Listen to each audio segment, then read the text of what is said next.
Morning students.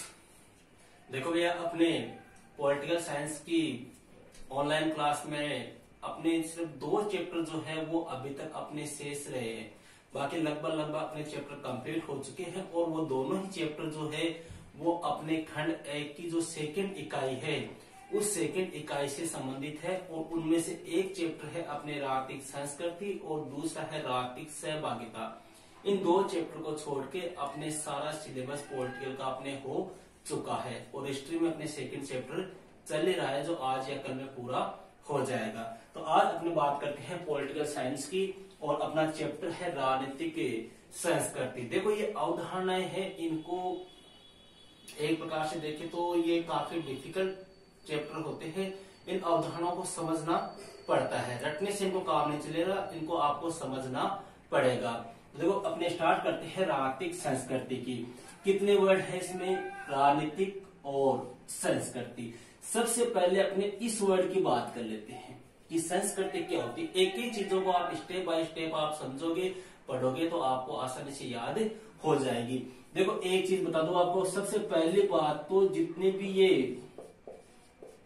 राजनीतिक संस्कृति, राजनीतिक सामाजिकरण, राजनीतिक सहभागिता, ये जितने भी चैप्टर है ना वो कैसी अवधारणाएं है? समाजशास्त्रीय अवधारणाएं हैं, अर्थात इनको समाजशास्त्र से अपनाया गया है। इसमें समाज के मूल्यों का अध्ययन किया जाता है, इसलिए इनको समाजशास्त्रीय अवधारणा कहा जाता है। फर्स्ट बात। सेकंड बात, अब बात करते हैं अपने संस्कृति की कि संस्कृति क्या होती है। देखो, संस्कृति का मतलब हो गया किसी समाज के द्वारा या लोगों के द्वारा जो जीवन जीने की जो तरीका होता है ना, उसी को क्या कहते हैं? अपने संस्कृति कहते हैं। कोई भी समाज मान लो, कोई भी राज्य मान लो, कोई भी देश मान लो, उस देश के लोगों के द्वारा, उस समाज के लोगों के द्वारा, उस राज्य के लोगों के द्वारा जो जीवन जीने का जो तरीका अपनाया जाता है। जीवन जीने का तरीका का मतलब उनका खान पान कैसा है, उनका रहन सहन कैसा है, उनकी वेशभूषा कैसी है, वो कौन कौन सी परंपराओं को अपना रहे हैं, कौन सी प्रथाओं को अपना रहे हैं, कौन कौन से रीति रिवाजों को वो ग्रहण कर रहे हैं, किनमें वो आस्थाएं रख रहे हैं, किनमें वो विश्वास रख रहे हैं, इन्हीं को अपने सम्मिलित रूप से क्या कहते हैं? संस्कृति कहते हैं। शॉर्ट रूप में कहे तो जीवन जीने का तरीका या जीवन जीने की कला या जीवन यापन का साधन जो है या जीवन यापन का जो तरीका है वही क्या है? संस्कृति है। इतनी बात क्लियर हो गई। अब इसी संस्कृति में कौन सा वर्ड ऐड हो गया? राजनीतिक शब्द। मतलब संस्कृति देखो अलग अलग प्रकार की होती है, आर्थिक भी होती है, सामाजिक भी होती है, धार्मिक भी होती है, राजनीतिक भी होती है। अपने यहाँ पर किसकी बात करेंगे? राजनीतिक संस्कृति, अर्थात पॉलिटिकल कल्चरल, अर्थात अपने भारत की जो राजनीति है उस भारतीय राजनीति की संस्कृति किस प्रकार की है। अलग अलग देशों की संस्कृतियां जो है वो राजनीतिक संस्कृतियां किस प्रकार की है, इन्हीं का अध्ययन अपने इस चैप्टर में किया जाएगा। तो संस्कृति का मतलब आप समझ गए, व्यक्ति के खान पान, रहन सहन, वेशभूषा, उनका जीवन जीने का तरीका, उनकी आस्थाएं, रीति रिवाज, प्रथाएं, विश्वास, ये क्या होती है? संस्कृति होती है। अब बात करते हैं अपने किसकी? राजनीतिक संस्कृति की। देखो, राजनीति का मतलब हो गया तो हमेशा जानना पॉलिटिक्स अर्थात पॉलिटिकल सिस्टम, राजनीतिक दलों से संबंधित हो गया। तो देखो, राजनीतिक संस्कृति क्या होती है? जो राजनीतिक व्यवस्था होती है ना किसी भी देश की, किसी भी देश की जो राजनीतिक व्यवस्था है उस व्यवस्था के जो सदस्य होते हैं, जैसे मान लो अपने भारत की राजनीतिक व्यवस्था है तो भारत की राजनीतिक व्यवस्था के अपने भारत में रहने वाले अपने सभी लोग क्या हो गए? उसके सदस्य तो ये ना। तो इन सदस्यों की उस राजनीतिक व्यवस्था के प्रति कैसी अभिवर्तियां है? अभिवर्तियों का मतलब एटीट्यूड, उनका दृष्टिकोण कैसा है उस राजनीतिक व्यवस्था के प्रति, उस राजनीतिक व्यवस्था के प्रति उनका विश्वास कैसा है, उस राजनीतिक व्यवस्था के प्रति उनको विश्वास है या नहीं है, कितना नहीं है, उस राजनीतिक व्यवस्था के प्रति उनका व्यवहार कैसा है, पॉजिटिव है या नेगेटिव है, उस राजनीतिक व्यवस्था से उनको कौन कौन सी अपेक्षाएं है, उस राजनीतिक व्यवस्था से कौन कौन सी अपेक्षाएं हैं, इन्हीं सभी को सम्मिलित रूप से अपने क्या कहा जाता है? राजनीतिक संस्कृति कहा जाता है। क्लियर है? वापस सुन लेना किसी भी राजनीतिक व्यवस्था के सदस्यों की उस राजनीतिक व्यवस्था के प्रति जो अभिवर्तियां, जो विश्वास, जो व्यवहार, जो अपेक्षाएं, जो दृष्टिकोण, जो आस्थाएं, जो फरताएं हैं, उन्हीं को अपने सम्मिलित रूप से किस नाम से पुकारते हैं? राजनीतिक संस्कृति। ये हो गए भैया अपने राजनीतिक संस्कृति की परिभाषाएं। मतलब आप कैसे उसके प्रति प्रतिक्रिया कर रहे हो, आपकी राजनीतिक, जैसे मान लो अपने भारत की बात कर ले, भारत में कोई भी राजनीतिक संस्कृति, अपने कोई भी दल मान लो कांग्रेस है या अपने भारत की सरकार है, तो इस भारत की सरकार के प्रति आपकी अभिवर्तियां कैसी है? वर्तमान में कांग्रेस की सरकार है, इसके प्रति आपका कैसा दृष्टिकोण है? अभिवर्ती का मतलब दृष्टिकोण कैसा है, इसके प्रति कितना विश्वास है, कैसा व्यवहार है आपका, इस सरकार से आपकी कैसी अपेक्षाएं है, इस सरकार के प्रति आपकी कैसी प्रतिक्रियाएं हैं, इन्हीं को अपने क्या कहेंगे? राजनीतिक संस्कृति। क्लियर है इतनी बात? अब देखो दो चार आपको छोटे छोटे क्वेश्चन बता रहा हूं, तो सीधे पॉइंट टू पॉइंट पूछे जाते हैं। पहला क्वेश्चन तो यह आता है कि राजनीतिक संस्कृति का आदर्श जो है वो किस देश से लिया गया है? तो कहां से लिया गया है? अपने अमेरिका से। First question. सेकंड क्वेश्चन आता है राजनीतिक संस्कृति का जन्म कब से माना जाता है? प्रारंभ कब से माना जाता है? 1956 से। क्यों माना जाता है वो भी आपको बताऊंगा। तीसरा क्वेश्चन पूछते हैं राजनीतिक संस्कृति का जनक या प्रतिपादक कौन है? तो वो है आपके आमंड और पावेल। इन्होंने देखो 1956 ईस्वी में एक पुस्तक लिखी थी जिसका नाम था कंपैरेटिव पॉलिटिकल सिस्टम। ये पुस्तक कब लिखी थी इन्होंने? 1956 में। और इसी पुस्तक में इन्होंने सबसे पहली बार कौन से शब्द का प्रयोग किया? राजनीतिक संस्कृति शब्द का प्रयोग किया। इसीलिए आमंड पावेल को राजनीतिक संस्कृति का जनक या प्रतिपादक माना जाता है। कब लिखी पुस्तक? 1956 में। इसीलिए मैंने कहा है कि राजनीतिक संस्कृति का जन्म कब हुआ था? 1956 में। अब देखो कई बार एक बार क्वेश्चन आया था अपने शायद नेट के एग्जाम की, अपने हालांकि बारे में नहीं पूछा हुआ है कि राजनीतिक संस्कृति का निर्माण किनसे मिलकर होता है। ये परिभाषा भी है और इनसे मिलकर ही किसका निर्माण होता है? राजनीतिक संस्कृति का निर्माण भी होता है। ये भी अपने को ध्यान रखना है। चलो आगे बात करते हैं अपने, इतना हो गया अपने। अब बात करते हैं कि राजनीतिक संस्कृति की जो प्रक्रिया है वो क्यों अपनाई गई। देखो राजनीतिक संस्कृति की अपने अवधारणा देख ली, परिभाषा देख ली, संस्कृति क्या होती है, जन्म कब हुआ, जनक कौन था, प्रतिपादक कौन था, और राजनीतिक संस्कृति का प्रारंभ किस लिए हुआ। देखो प्रारंभ होने का सीधा सा कारण है जो तृतीय विश्व के देश थे, तृतीय विश्व के देश, इन तृतीय विश्व के देशों की जो राजनीतिक व्यवस्था थी उनका अध्ययन करने के लिए राजनीतिक संस्कृति का प्रारंभ हुआ। अब यहाँ पे बात यह आती है कि तृतीय विश्व के देश कौन से हो गए। देखो दो तरह के देश होते हैं, एक तो विकसित देश है और एक है विकासशील देश। तो ये विकासशील देश जो है ना वो कौन सी श्रेणी में आते हैं? तृतीय विश्व के देशों में। और खास तौर से कौन से विकासशील देश? एशिया और अफ्रीका महाद्वीप के वो देश जो द्वितीय विश्व युद्ध के बाद स्वतंत्र हुए थे। द्वितीय विश्व युद्ध कब से कब तक? 1939 से 1945। तो द्वितीय विश्व युद्ध के बाद जो एशिया और अफ्रीका से जो नव स्वतंत्र राष्ट्र स्वतंत्र हुए थे उन राष्ट्रों की राजनीतिक व्यवस्था का तुलनात्मक अध्ययन करने के लिए कौन सी प्रक्रिया अपनाई गई? राजनीतिक संस्कृति। या सीधे शब्दों में कहे कि जिन देशों ने शीत युद्ध के समय, शीत युद्ध किनके बीच में? अमेरिका और सोवियत संघ के बीच में हुआ था, गुट बने थे, वार्सा पैक्ट, नाटो वगैरह। तो जिन देशों ने शीत युद्ध के समय दोनों ही गुटों का साथ नहीं दिया, गुट निरपेक्षता की नीति अपनाई, वो देश कौन से देश आएंगे? तृतीय विश्व के देश। क्लियर है इतनी बात? अब बात करते हैं आगे। देखो तीन विचारक है अपने, एक का नाम है आमंड, दूसरे का नाम है डेविड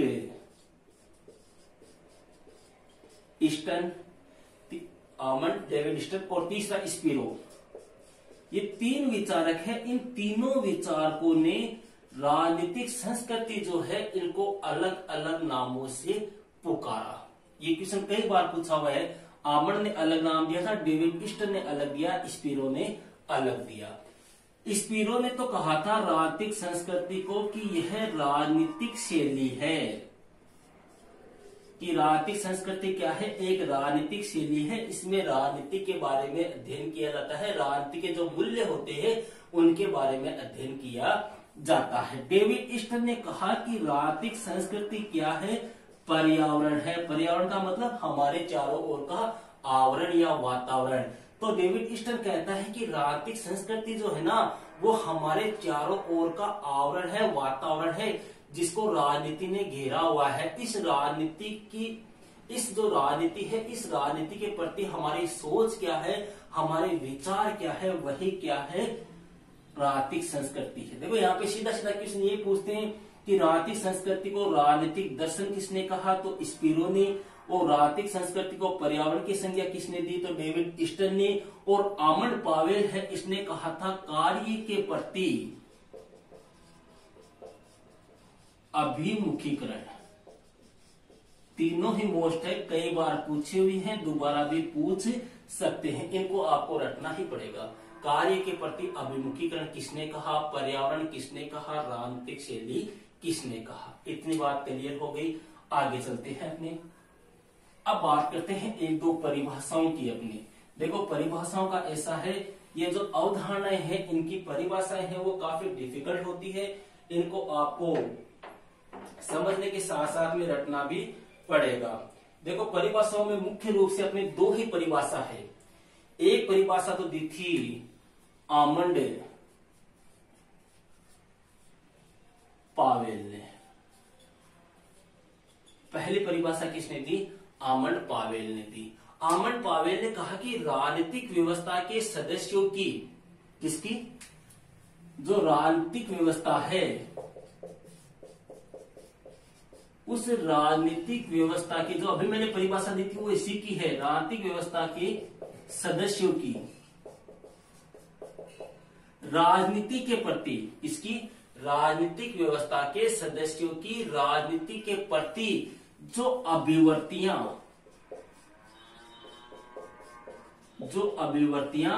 और उन्मुक्ताएं, जो अभिवर्तियां और उन्मुक्ताओं की जो शैली है वही क्या है, राजनीतिक संस्कृति है। वापस सुन लेना, राजनीतिक व्यवस्था के सदस्यों की राजनीति के प्रति जो अभिवर्तियां है, अर्थात जो दृष्टिकोण है, जो उन्मुक्ताएं है, उन्मुक्ताओं का मतलब होता है झुकाव, अपनी भाषा में कहते हैं झुकाव या लगाव, कि कितना झुकाव है, कितना लगाव है आपको राजनीतिक संस्कृति के प्रति, उनकी शैली जो है वही क्या है, राजनीतिक संस्कृति है। किसके अकॉर्डिंग, आमंड पावेल की।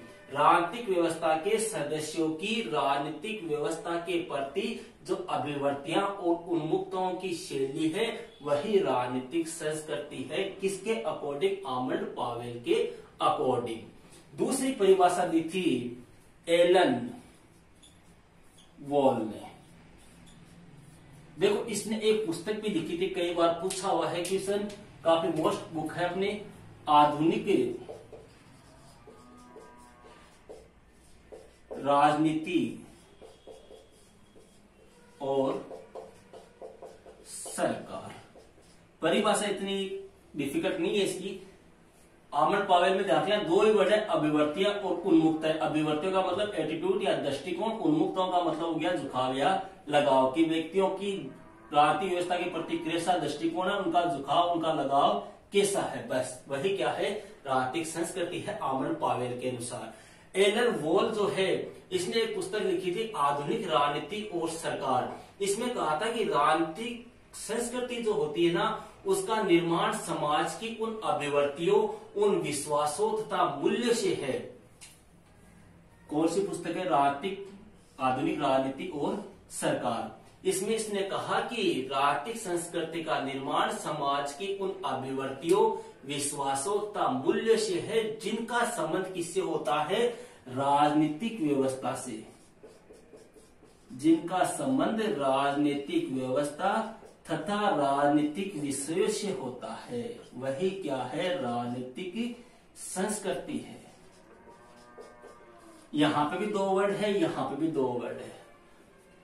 आधुनिक राजनीति और सरकार एक बुक है, किसने लिखी थी, एलन वॉल ने लिखी थी। इस बुक में इसने राजनीतिक संस्कृति की परिभाषा दी है कि राजनीतिक संस्कृति का निर्माण समाज की उन अभिवर्तियों से, उन मूल्यों से, उन विश्वासों से है जिनका संबंध किससे है, राजनीतिक व्यवस्था से। मतलब आपकी समाज के लोगों की जो अभिवर्तियां है, जो मूल्य है, जो सोच है, जो परंपराएं है, जो विश्वास है, जो आस्था है, उनका अगर संबंध राजनीतिक व्यवस्था से और राजनीतिक विषय से है तो वह एलन वॉल के अकॉर्डिंग क्या है, राजनीतिक संस्कृति है। समाज के लोगों के क्या मूल्य है, उनकी कौन कौन से विश्वास है, उनकी अभिवर्तियां कैसी है, उनकी आस्थाएं कैसी है, उनकी परंपराएं कैसी है, इनका संबंध अगर राजनीतिक व्यवस्था से है, अगर संबंध राजनीतिक विषय से है तो वह क्या है, राजनीतिक संस्कृति है एलन वॉल के अनुसार। और ये कह रहा है कि राजनीतिक व्यवस्था के सदस्यों की राजनीति के प्रति अभिवर्तियां एवं उन्मुखताओं की शैली ही क्या है, राजनीतिक संस्कृति है। दोनों परिभाषाएं अपने कंप्लीट हो चुकी है। अब देखो, इसके अलावा लुसियन पाए की भी एक परिभाषा के 2-3 परिभाषाएं और है, वो आपको रटनी पड़ेगी। मेन परिभाषा ये है, ये दोनों की है, दोनों की बुक भी आपको ध्यान रखनी है। इसकी आधुनिक राजनीति और सरकार, इसकी थी कंपेरेटिव पॉलिटिकल सिस्टम 1956। अब बात करते हैं राजनीतिक संस्कृति के जो निर्धारक तत्व है उनकी, कि राजनीतिक संस्कृति का निर्धारण जो है वो कौन कौन से तत्वों के द्वारा होता है। तो देखो, निर्धारक तत्व जो है उनकी चर्चा करते हैं अपने। राजनीतिक संस्कृति के निर्धारक तत्व, मतलब ऐसे कौन से तत्व हैं जो राजनीतिक संस्कृति का क्या करते हैं, निर्धारण करते हैं। पहला आता है अपने इतिहास। देखो, सीधी सी बात है, एक कहावत सुनी होगी कि जैसा देश वैसा भेष, इसका उल्टा कर दे, जैसा वेश वैसा देश। या अपने कहते, देखो कई बार क्या होता है, अपने छोटे बच्चे को देखते हैं और छोटे बच्चे के अपने एक मारवाड़ी में कहावत होती है कि पोत का पग पालना में दिखा हुआ है। ऐसी एक मारवाड़ी में कहावत है, अगर आप लोगों ने सुनी हो। तो देखो, इतिहास जो है वो राजनीतिक संस्कृति का निर्धारक होता है। निर्धारक इसलिए होता है क्योंकि जिस देश का जैसा इतिहास होगा उस देश की राजनीतिक संस्कृति भी वैसी ही होगी। जैसे भारत की बात कर ले तो भारत जो है, भारत शुरू से ही कैसा देश रहा है, एक शांत देश रहा है। मतलब शांति की नीति का भारत ने पालन किया था, गुटनिरपेक्षता की नीति का भारत ने पालन किया था। भारत ने एक दूसरे देशों की संस्कृति का सम्मान किया था, एक दूसरे की अखंडता को बनाए रखा था। आपको याद हो, चीन के साथ में पंचशील समझौता, पाकिस्तान के साथ में ताशकंद शिमला समझौता, ये समझौते किस पर आधारित थे, आपसी शांति के ऊपर तो आधारित थे।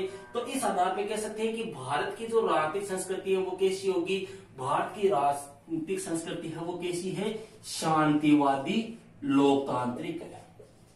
क्यों? क्योंकि भारत का इतिहास कैसा रहा है, शांति पे बल दिया है भारत ने शुरू से। भारत जो है वो शांति के ऊपर बल देता है, अहिंसा का पालन करता है, लोकतंत्र का पालन करता है। इसलिए अपने कह सकते हैं कि भारत की राजनीतिक संस्कृति कैसी है, शांतिवादी लोकतांत्रिक है। इंग्लैंड की अपने बात कर ले तो इंग्लैंड में अपनी क्रांति हुई थी और उसी क्रांति के फलस्वरूप इंग्लैंड ने कौन सी व्यवस्था को अपनाया, उदारवाद को अपनाया। तो इंग्लैंड की कैसी हो गई, उदारवादी हो गई। इसके अलावा अपने फ्रांस की क्रांति हुई थी 1789 में, लुई 16वां फ्रांस का शासक था उसके समय। तो फ्रांस की जो राजनीतिक संस्कृति है वो कैसी है, क्रांतियों का परिणाम है। ये कह सकते हैं अपनी फ्रांस की राजनीतिक संस्कृति क्या है, क्रांतियों का परिणाम है। क्यों? क्योंकि फ्रांस की राजनीतिक संस्कृति का निर्माण जो है वो किसके द्वारा हुआ था, फ्रांस की क्रांति के द्वारा हुआ था। इंग्लैंड है, इंग्लैंड में 1688 में गौरवपूर्ण क्रांति हुई थी। इंग्लैंड ने उदारवाद की प्रक्रिया अपनाई थी, इसलिए इंग्लैंड की राजनीतिक संस्कृति जो है वो कैसी है, उदारवादी है। भारत जो लोकतांत्रिक देश रहा है, शांति का समर्थन रहा है, एक प्रकार से आत्मनिर्भर देश है, इसलिए भारत की कैसी हो गई, शांतिवादी लोकतांत्रिक। अरे कहने का मतलब ये है, जैसे मान लो कि कोई छोटा बच्चा होता है, वह छोटा बच्चा मान लो उसमें हिम्मत हो, साहस हो, ताकत हो, शौर्य हो, लड़ने में निपुण हो, तो अपने कह सकते हैं कि यार ये लड़का बड़ा होके कोई राजा महाराजा बनेगा। जैसे गौतम बुद्ध के बारे में ये कहा था कि ये या तो एक राजा बनेगा या सन्यासी बनेगा। अशोक जो था, अशोक के बचपन को देखकर एक सन्यासी ने भविष्यवाणी की थी कि ये बड़ा होकर सम्राट बनेगा।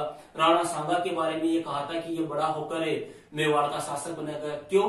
क्योंकि उनका बैकग्राउंड वैसा ही था, उनका जो बचपन था उस बचपन को देखकर भविष्यवाणी कर दी गई थी। उनके बचपन के जो गुण थे, उन बचपन के गुणों के आधार पर उनके भविष्य का निर्धारण हुआ था। तो यहाँ पे भी ये बात है, जिस देश का जैसा इतिहास होगा उस देश की राजनीतिक संस्कृति भी वैसी ही होगी। उदाहरण आपके सामने है। क्लियर है फर्स्ट पॉइंट।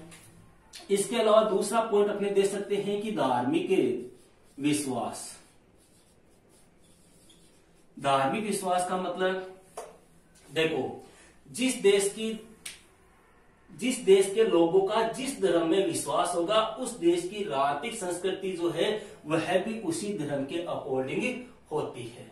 मतलब वहां की राजनीतिक संस्कृति में उसी धर्म के लोगों का बोलबाला होता है। कहने का मतलब ये है, जैसे मान लो अपने भारत की बात कर ले तो भारत की राजनीतिक संस्कृति जो है वो कैसी है? समन्वयवादी है। समन्वयवादी इसलिए है क्योंकि भारत में देखो विभिन्न धर्मों के लोग आए, यहाँ पर शासन किया, अंग्रेज भी आए, मुगल भी आए, तो विभिन्न संस्कृतियों का यहाँ पर भारत में क्या हुआ? एक प्रकार से मिश्रण हुआ। तो इस आधार पर कह सकते हैं कि भारत की संस्कृति कैसी है? समन्वयवादी है। अपने आपका पड़ोसी देश है अपने पाकिस्तान की राजनीतिक संस्कृति के बारे में अपने कहते हैं कि पाकिस्तान की राजनीतिक संस्कृति है वो कैसी है? मुस्लिम संस्कृति है। क्यों? क्योंकि वहां पे लगभग 98% के आसपास मुस्लिम ही है। अरे अपने हिंदू तो 2 या 3% ही है वहां पे, बाकी कौन है? मुस्लिम है। तो वहां की संस्कृति कैसी होगी? मुस्लिम संस्कृति होगी। इसके अलावा अपने इजराइल है। इजराइल की राजनीतिक संस्कृति के बारे में अपने कह सकते हैं कि वहां की राजनीतिक संस्कृति ईसाइयत पर आधारित है। तो कहने का मतलब होता है कि धार्मिक विश्वास जो होते हैं वो भी राजनीतिक संस्कृति को क्या करते हैं? प्रभावित करते हैं। अगला अपने तीसरा पॉइंट अपने ले सकते हैं भौगोलिक परिस्थितियां। भौगोलिक परिस्थितियां देखो, किसी भी देश की भौगोलिक परिस्थिति का मतलब हो गया उस देश की जनसंख्या, उस देश का क्षेत्रफल, उस देश के संसाधन, मतलब उपलब्ध संसाधन है, उस देश का वातावरण, उस देश की जलवायु, ये जो है ये भी अपने राजनीतिक संस्कृति को क्या करती है? प्रभावित करती है। जिस देश की भौगोलिक परिस्थितियां जितनी ज्यादा अच्छी होगी, उन्नत होगी, अनुकूल होगी, उसकी राजनीतिक संस्कृति भी उतनी ही ज्यादा अच्छी होगी, उन्नत होगी, श्रेष्ठ होगी। क्लियर है? इसके अलावा सामाजिक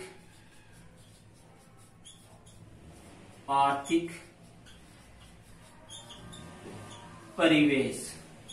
सामाजिक आर्थिक परिवेश का मतलब हो गया कि जिस देश के लोगों का सामाजिक और आर्थिक स्तर, मतलब लोगों के जीवन शैली, लोगों की इनकम, लोगों का रोजगार का तरीका, लोगों के जीवन यापन का तरीका, मतलब उनकी आमदनी जितनी अधिक अच्छी होती है वहां की राजनीतिक संस्कृति भी उतनी ही श्रेष्ठ होती है। देश की सामाजिक, आर्थिक, जातिगत ये व्यवस्थाएं जितनी ज्यादा उन्नत होगी, जितनी ज्यादा विकसित होगी, उस देश की राजनीतिक संस्कृति भी उतनी ही ज्यादा विकसित होगी। जो देश आर्थिक और सामाजिक रूप से जितना ज्यादा मजबूत होगा, उस देश की राजनीतिक संस्कृति भी उतनी ही ज्यादा क्या होगी? मजबूत होगी। जैसे अपने भारत की बात कर ले, भारत की राजनीतिक संस्कृति जो है वो 1990 से पहले जैसी थी ना, वैसी अब नहीं है। क्यों? क्योंकि 1990-91 में भारत ने एलपीजी अर्थात निजीकरण, वैश्वीकरण, उदारीकरण की प्रक्रिया अपनाई, जिससे भारत का सामाजिक और आर्थिक क्षेत्र में एक अभूतपूर्व परिवर्तन हुआ। सामाजिक और आर्थिक क्षेत्र में उन्नति हुई। उन्नति होने के कारण भारत की राजनीतिक संस्कृति भी और ज्यादा क्या हो गई? उन्नत हो गई, विकसित हो गई। तो कहने का मतलब है कि किसी भी देश की सामाजिक और आर्थिक परिवेश का जो वातावरण होता है, सामाजिक और आर्थिक वातावरण होता है, वह भी अपने राजनीतिक संस्कृति का निर्धारण करता है। इसके अलावा विचारधाराएं मतलब विचारधाराएं कौन कौन सी? उदारवादी, पूंजीवादी, मार्क्सवादी, शांतिवादी, ये विचारधाराएं साम्यवादी, ये विचारधाराएं जो है जिस देश की जो विचारधारा होगी, जैसे आपकी बात कर ले अपने इंग्लैंड ने कौन सी विचारधारा अपनाई? उदारवाद। उदारवाद का प्रारंभ इंग्लैंड से हुआ था, ब्रिटेन से हुआ था। तो इंग्लैंड की आर्थिक संस्कृति कैसी होगी? उदारवाद पर आधारित हो गई। पूंजीवाद अमेरिका हो गया, साम्यवाद सोवियत संघ हो गया। तो जिस देश की जो विचारधारा होगी, भारत की शांतिवादी होगी, तो जिस देश की जैसी विचारधारा होगी उस देश की आर्थिक संस्कृति भी वैसी ही होगी। इसके अलावा देखो अन्य पॉइंट भी अपने दे सकते हैं कि किसी भी देश की शिक्षा व्यवस्था है, उस देश की प्रेस प्रणाली है, उस देश के अपने रीति रिवाज है, उस देश की अपनी भाषाएं जो है वो भी आर्थिक संस्कृति को क्या करती है? निर्धारित करने में महत्वपूर्ण भूमिका अदा करती है। ये बात होगी अपने आर्थिक संस्कृति के निर्धारक तत्वों की। अगला पॉइंट अपने देखते हैं, एक पॉइंट और कर लेते हैं अपनी विशेषताएं।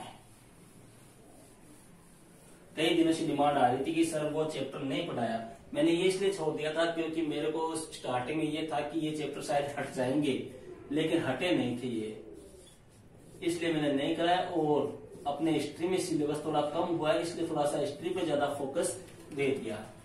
चलो अपने अब बात करते हैं विशेषताओं की। देखो आर्थिक संस्कृति की विशेषताओं में पहली विशेषता आती है इसका स्वरूप जो होता है वह कैसा होता है? समन्वयकारी होता है। समन्वयकारी क्यों होता है? क्यों? देखो इसमें आर्थिक संस्कृति में होता क्या है? जो अभिवर्तियां, जो मूल्य, जो विश्वास, जो आस्थाएं, जो उन्मुक्तियां होती है, यही तो होती है ना कि राजनीति के प्रति लोगों की कैसी विश्वास है, उनकी कैसी अपेक्षाएं है, कैसी धारणाएं हैं, उनके कैसे मूल्य है, यही होता है। तो इनमें क्या होता है? देखो आर्थिक संस्कृति की पहली विशेषता हो गई कि इसका स्वरूप कैसा है? समन्वयकारी है। क्यों? क्योंकि इसमें क्या होता है? पुरानी और नवीन जो मूल्य होते हैं, पुराने और नवीन मूल्य हो गए, पुराने और नवीन फरताएं हो गई, पुराने और नवीन विचार हो गए, इनके मध्य क्या होगा? आपस में संघर्ष होगा। और संघर्ष होने के साथ में इनमें क्या होगा? आपस में समन्वय होगा। इस आधार पर अपने कह सकते हैं कि आर्थिक संस्कृति का स्वरूप कैसा है? समन्वयकारी है। क्यों? क्योंकि प्राचीन व नवीन मूल्यों के मध्य क्या होता है? हमेशा संघर्ष होता है। दूसरी विशेषता अपने कह सकते हैं कि आर्थिक संस्कृति का स्वरूप जो है वो कैसा है? अमूर्त है। अमूर्त का मतलब होता है जो दिखाई ना दे, जो दिखाई नहीं दे, वह क्या होता है? अमूर्त होता है। तो आर्थिक संस्कृति का स्वरूप जो है वो कैसा है? अमूर्त है। क्यों? क्योंकि जो व्यक्तियों के जो मूल्य होते हैं, जो विश्वास होते हैं, जो फरताएं होती है, जो भावनाएं होती है, जो अपेक्षाएं होती है, वो कभी भी दिखाई नहीं देती। अरे मेरी आप लोगों के प्रति क्या भावनाएं हैं, क्या आपको दिखाई दे रही है क्या? या आप लोग मेरे बारे में क्या सोच रहे हो? आप लोगों के मन में मेरे प्रति कैसी भावनाएं हैं, कैसी आस्थाएं हैं, कैसी धारणाएं हैं, क्या मेरे को पता चल सकता है? क्या नहीं पता चल सकता। क्यों? क्योंकि ये किसी अमूर्त है, ये कोई दिखाई नहीं दे रही है। तो इसी प्रकार से जो आर्थिक संस्कृति होती है उसकी जो धारणाएं होती है, जो रीति रिवाज होती है, जो आस्थाएं होती है, जो विश्वास होते हैं, जो परंपराएं होती है, जो मूल्य होते हैं, जो अभिवर्तियां होती है, वो स्पष्ट रूप से अपने को दिखाई नहीं देती। इस आधार पर अपने कह सकते हैं कि आर्थिक संस्कृति कैसी अवधारणा है? अमूर्त है। नंबर 3, आर्थिक संस्कृति जो है वो गतिशील प्रक्रिया है। गतिशील इसलिए है क्योंकि आर्थिक संस्कृति के अंदर जो जीवन मूल्य होते हैं, जो विश्वास होते हैं, जो फरताएं होती है, जो आदर्श होते हैं, वो समय के अनुसार क्या हो जाते हैं? परिवर्तित हो जाते हैं। इसलिए अपने कह सकते हैं कि आर्थिक संस्कृति जो है वह कैसी है? गतिशील है। तो ये था अपने आर्थिक संस्कृति की विशेषताएं। अपना 50% पार्ट हो चुका है, बाकी का जो चैप्टर है वो अपने सेकंड वीडियो में हो जाएगा। देखो हालांकि मेरी तरफ से मैंने इसमें समझाने में कोई कमी नहीं रखी है, लेकिन अगर फिर भी आपके किसी प्रकार की कोई प्रॉब्लम हो तो आप कमेंट के माध्यम से मुझसे संपर्क कर सकते हैं। Okay, that's all.